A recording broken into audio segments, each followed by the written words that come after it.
Sakit mengajar kita sesuatu yang sihat tak pernah bagi tahu. Sakit buat kita rasa bahawa badan yang kita pakai setiap hari pun ada hadnya. Ada waktunya merayu untuk rehat.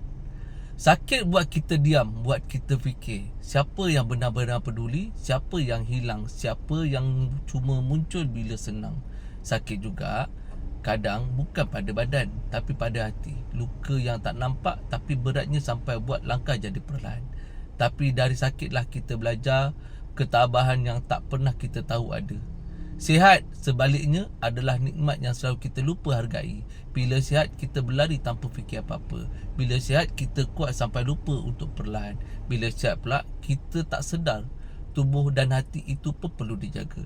Dan di antara sakit dan sihat itulah perjalanan kita sebagai manusia. Jatuh, bangun, luka, sembuh dan ulang lagi. Yang penting jangan pernah rasa malu untuk berehat. Jangan rasa lemah bila sakit. Kerana setiap kali kau sembuh, kau bangkit bukan sebagai orang yang sama, tapi sebagai seorang yang lebih kuat dari semalam. Setuju tak?